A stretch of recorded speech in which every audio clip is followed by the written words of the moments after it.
पीकू ने लिखा है, प्रणाम गुरुदेव। अक्सर जीवन में देखा जाता है कोई संबंध मधुरता से प्रारंभ होकर कटुता और हिंसा में खत्म होता है। कोई संबंध अपने आप दिव्यता की तरफ बढ़ जाता है। क्या अस्तित्व का यही ढंग है, यही संरचना है? कौन सी वह कमी है जो पूरा होने से संबंध और जीवन दिव्यता से भर जाता है? कृपया मार्गदर्शन दीजिए।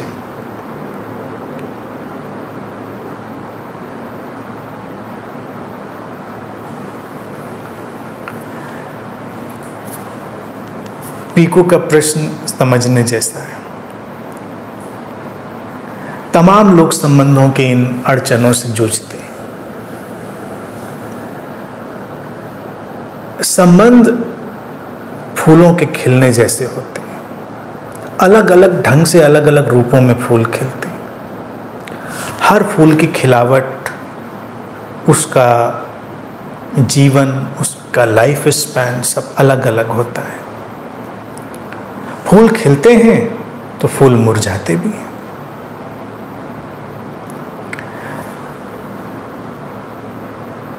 संबंध हमारे जीवन में जब आते हैं तो वो एक तरह से एक यात्रा है। संबंधित होकर चलना एक यात्रा है। जैसे हमेशा तुमने देखा होगा कि भारत में हम जीवन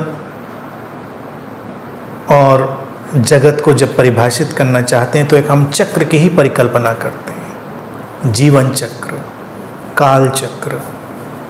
बुद्ध ने भी अपना सिंबल लिया चक्र का।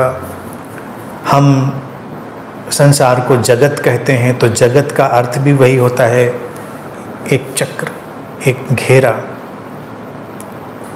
जगत जिसे हम संसार कहते हैं उसका अर्थ ही होता है एक चक्र, दायरा, गोला।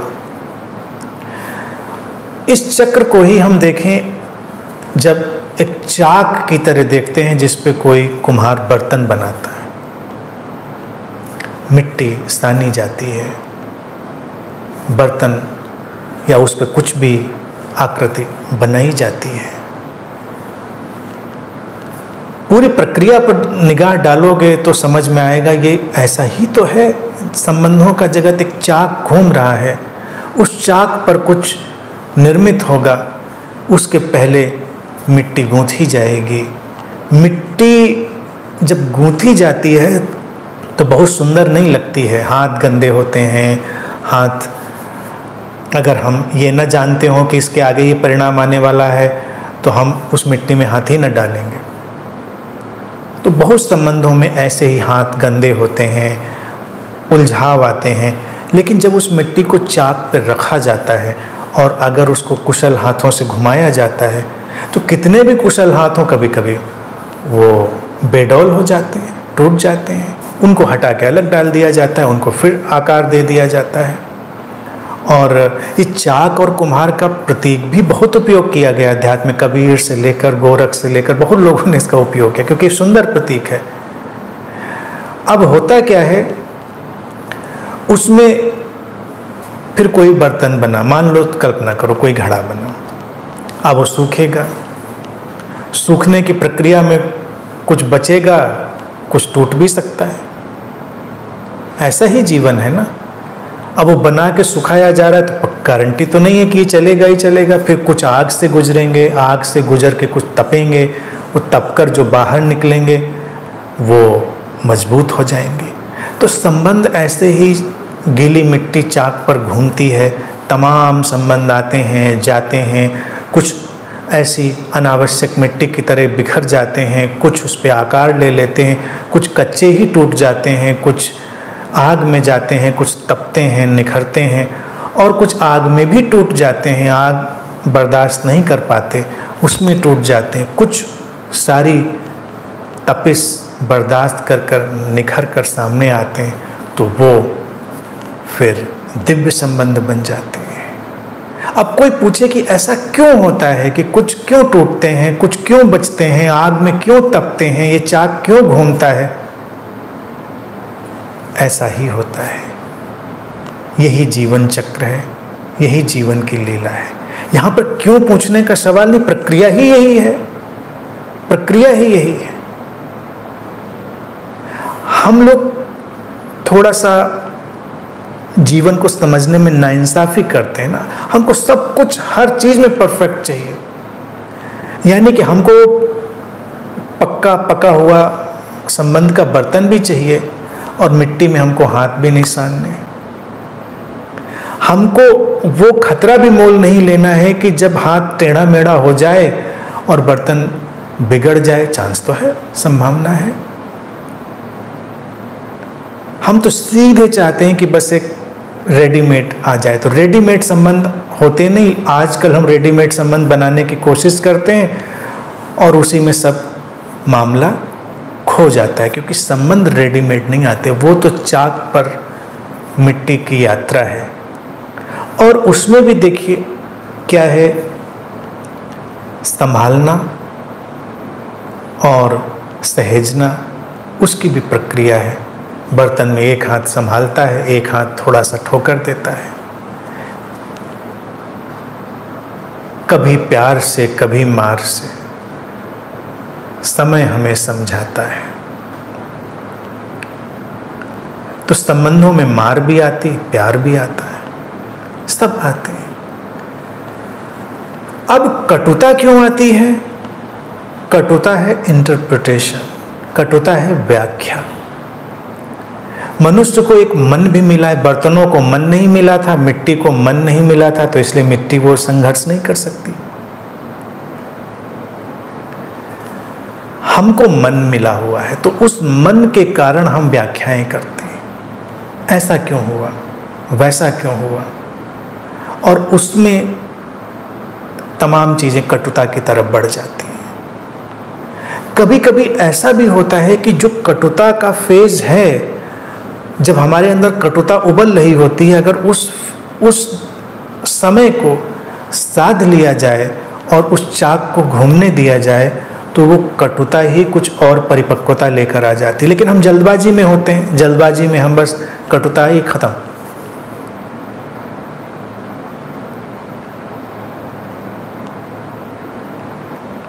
दिव्यता जिन संबंधों में आती है, वो संबंध बड़ी आग से गुजरे होते हैं, वो बड़े उतार चढ़ाव घुमाव उससे गुजरे होते हैं, आंधी पानी से गुजरे होते हैं। ऐसे ही थोड़े आ गए होते हैं अचानक। अब ये धैर्य भी दिया है मनुष्य को, अस्तित्व ने अधैर्य भी दिया है। कुछ धैर्य के साथ चलते रहते हैं, आंधियों बारिशों का सामना करते हुए, उस चाक के घूमने के नृत्य को सहेजते हुए, आग से गुजरते हुए। वो संबंध एक दिन दिव्यता में बदलते हैं। भारत में इसीलिए हम संबंध को एक यात्रा कहते रहे कि अगर हम साथ चलते हैं तो हम साथ में सारे मौसम एक साथ जीने की कोशिश करते हैं। हम फेयर वेदर फ्रेंड नहीं बनते। हमारे संबंध ऐसे नहीं होते कि बस अच्छा मौसम है तो हम संबंधित हैं, खराब मौसम आया तुम अपने रास्ते हम अपने रास्ते। हमने संबंधों को एक गहराई देने की कोशिश हमेशा करी है, और उसमें यही है कि कुछ संबंध जीवन में आएंगे और जाएंगे, वो एक यात्रा के हिस्से हैं। लेकिन जो आए और जाएं उनको भी गरिमापूर्ण ढंग से हम स्वीकार करें, तो वो जो शॉर्ट टर्म रिलेशंस हैं वो भी खूबसूरत हो जाते। उसमें कोई प्रॉब्लम नहीं है, कोई समस्या नहीं। क्या समस्या है? कोई संबंध मान लो तुम्हारा 2 दिन 3 दिन का रहा, हफ्ते भर का रहा, खत्म हो गया। तुम जिंदगी भर उसकी पीड़ा लेकर घूमते रहो, या तुम जिंदगी भर उससे निकली अंतर्दृष्टि को लेकर चलते रहो। उसका जीवन उतना ही था, उस संबंध का जीवन उतना ही था, वो ऐसा ही फूल था जो इतनी ही देर खिलना था। और फिर जब अपने संबंधों को देखोगे तो एक और नई चीज दिखाएगी। कई संबंध ऐसी श्रृंखला के साथ चलते हैं जो किसी और संबंध में ले जाने के केवल माध्यम बनते हैं।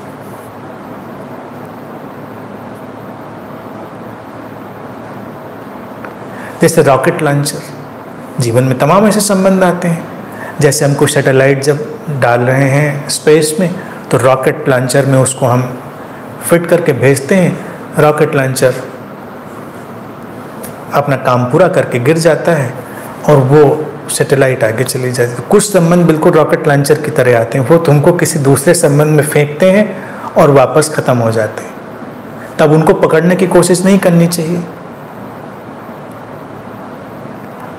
अगर सैटेलाइट को उसी में चिपका के रखेंगे तो सैटेलाइट कभी आगे जाना ही नहीं है, वो वहीं का वहीं दोनों एक साथ खत्म हो जाएंगे।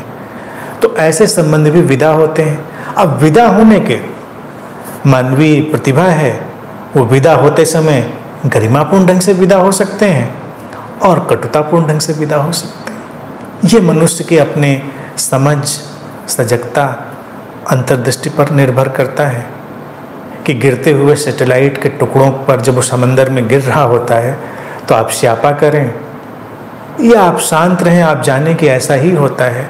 आप ग्रेटिट्यूड अनुभव करें, अनुग्रह अनुभव करें कि उसने अपना काम पूरा किया। और जो चूँकि वहाँ पर जो सैटेलाइट रॉकेट लॉन्चर होगा, जो गिर रहा होगा, उसका टुकड़ा वो भी इंसानी होगा, तो वो ऐसा तो होगा नहीं बिना मन और बुद्धि के गिर जाएगा, तो वो भी समझे कि मेरा इतना ही शायद होगा, गिर गया। इस यात्रा में चलेंगे तो संबंधों में दिव्यता के अनेक अनेक रंग के फूल खिलेंगे। कटुता की कोई जरूरत नहीं रहेगी। कटुता बस हमारी व्याख्या से जुड़ी है कि ऐसा क्यों, उस क्यों से। बाकी एक यात्रा है, उसको परत दर परत हमें देखना है। जो संबंध दिव्यता में ले जा रहे हैं उनका स्वागत करना है। और फिर हमेशा एक चीज़ ध्यान रखनी है, जिसको मैं बार बार रिपीट कर देता हूँ, कि ये द्वैत का नृत्य है, ये जीवन डांस ऑफ ड्युअलिटी है। तो अगर किसी के जीवन में कोई बड़ा दिव्य संबंध आएगा तो इतना याद रखिए, उसके जीवन में अदिव्य संबंध आने की भी उतनी ही संभावना होगी। यानी तुम सोचो कि वो जो समुद्र मंथन से अमृत कलश तो निकल आए और हलाहल ना निकले, ऐसा होगा नहीं। अगर अमृत निकलेगा, यानी कोई संबंध इतना इतना दिव्य की अमृतमय है, तो कुछ ऐसा गुजरेगा जो हलाहल, यानी कि बिल्कुल तुमको करीब करीब मार देने वाली स्थिति। लेकिन अगर तुम अमृत पर ध्यान रखोगे तो उस हलाहल को शिव की तरह अपने कंठ में धारण कर पाओगे। शिव कहीं बाहर से नहीं आते हैं। वो कथा जो है ना भारत की, वो यही है कि कुशलता। और कंठ में क्यों धारण किया? कि थोड़ी अपनी अभिव्यक्ति, अपनी वाणी, इस पर भी काम करें। जल्दबाजी न करें शब्द देने की। कंठ बहुत जल्दी शब्द देता है, ये गलत है, ये दुष्टतापूर्ण है, थोड़ा ठहरें। कौन जानता है क्या है? कोई नहीं कुछ जानता। एक चीज दूसरी चीज में ले जाती है, एक रंग दूसरे रंग में घुल जाता है। इसीलिए हमने उस प्रतीक में ये दिखाया कि शिव ने कंठ में महादेव ने धारण कर लिया हलाहल को, यानी कि शांति, स्थिरता, धैर्य और देखना। महादेव को इसीलिए त्रिनेत्र कहते हैं कि एक वर्टिकल इंसाइट, एक हॉरिजेंटल इंसाइट थी, एक ऊर्ध्वगामी दृष्टि, जीवन को और किसी गहराई में देख लेने की क्षमता। तो जितनी मात्रा में दिव्यता का संबंध चाहोगे, उतनी ही मात्रा में कटुता वाला संबंध आ सकता है। हो सकता है ना आए, कोई अस्तित्व की लीला है, लेकिन संभावना पूरी है। संतुलन तो रहेगा, अस्तित्व के द्वैत का संतुलन रहेगा। उसको जीना सीखो, उसको हैंडल करना सीखो।